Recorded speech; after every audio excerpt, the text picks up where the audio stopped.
Hallo, in dem heutigen Grow Veggie Videos teilen wir unsere Erfahrungen über den Zucchini-Anbau mit euch. Zucchini gehört zu den Kürbisgewächsen und auch zu den Starkzehrern. Wir ziehen auch gerne die Zucchini-Pflanzen vor und die Voranzucht beginnt bei uns so Mitte, Ende April bis Mitte Mai ungefähr. Ab Mitte Mai bis Juni wäre es aber auch möglich, sie direkt im Beet auszusehen. Die Zucchini ist eine ideale Einsteigerpflanze, weil sie wirklich sehr leicht ist. Warum wir sie vorziehen? Einfach um die Ernte zu verfrühen, ungefähr um einen Monat.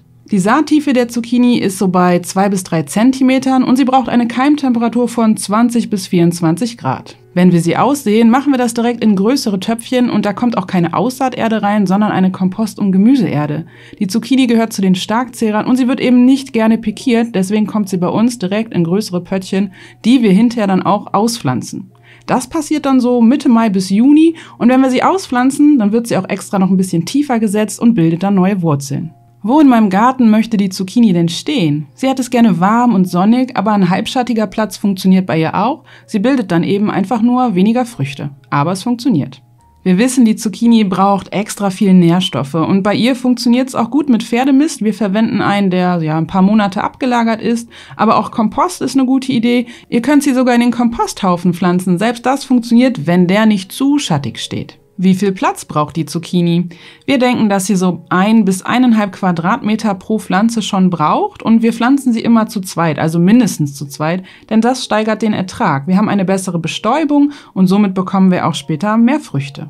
Es macht Sinn, Zucchini-Pflanzen zusammenzusetzen, denn sie bilden männliche und weibliche Blüten aus, aber das ist manchmal auch ein bisschen zeitversetzt und die Bienen und Hummeln können dann einfach eine gute Arbeit leisten. Die männlichen Blumen haben so einen länglichen Stiel und die weiblichen Blumen haben so einen kleinen Knubbel hinter der Blüte, also so direkt den Fruchtansatz schon sichtbar. In der Regel gibt es bei uns 3 bis 4 Zucchini-Pflanzen, die auch zusammenstehen. Für unsere Familie reicht das vom Ertrag her von der Ernte im Jahr absolut aus. Wenn euch unser Grow Veggie Videos gefällt, quittiert uns das gerne mit einem Daumen nach oben und falls noch nicht passiert, auch unseren Kanal könnt ihr kostenlos abonnieren. Im weiteren Verlauf düngen wir die Zucchini auch nach. Das machen wir in der Regel mit Jauche. Dazu gibt es auch schon ein paar Videos von uns, schaut gerne mal in der Infobox unter diesem Video nach.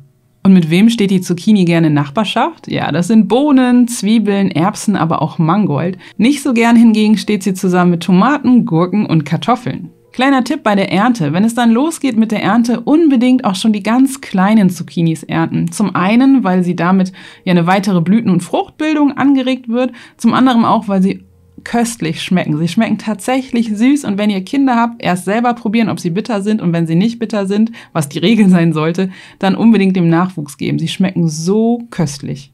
Und da habe ich auch schon von gesprochen. Es gibt tatsächlich Pflanzen, die wirklich sehr, sehr bitter sind und ja schon fast giftig, schlimmer als jeder Löwenzahn schmecken. Deswegen, wenn ihr Zucchini im Garten habt, auch vom besten Saatgut, probiert immer die ersten Früchte.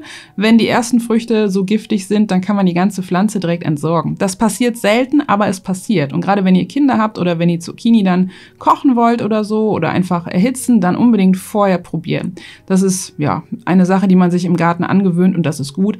Und in unserer ganzen Laufbahn ist uns das erst einmal passiert. Besonders schön an der Zucchini finde ich die unheimlich vielfältige Möglichkeit, sie zuzubereiten. Entweder ganz klein und roh als Knabbergemüse oder ein bisschen größer roh als Spaghetti im Spiralschneider zubereitet oder getrocknet als Chips oder gegrillt, gebraten, gedünstet als Suppe. Es gibt so viele Möglichkeiten. Zucchini ist so vielfältig, das ist richtig toll. Und natürlich sind auch die Blüten der Zucchini essbar. Es gibt viele Rezepte, die sie in gefüllter Variation auf den Teller bringen. Was übrigens auch gut funktioniert, haben wir ausprobiert, wenn es gerade sehr viele gibt, die Zucchini raspeln und dann einfrieren. Im Winter einfach rausholen und mit in die Suppe beigeben. Das ist eine tolle Möglichkeit, um zu viel Zucchini haltbar zu machen. Was auch möglich ist, wir können sie ausreifen lassen und dann ist sie später wie ein Kürbis, ist ja ein Kürbisgewächs und sie können wir dann auch lagern wie ein Kürbis. Eine Krankheit, die auftreten kann, ist natürlich der Mehltau. Und im späteren Verlauf sehen wir das bei unseren Pflanzen auch immer öfters, aber es macht nichts. Wir haben das jetzt jahrelang beobachtet und bis in den Herbst hinein waren wir gut versorgt mit Zucchini. Wir lassen die Pflanzen einfach stehen, es ist wirklich kein Problem.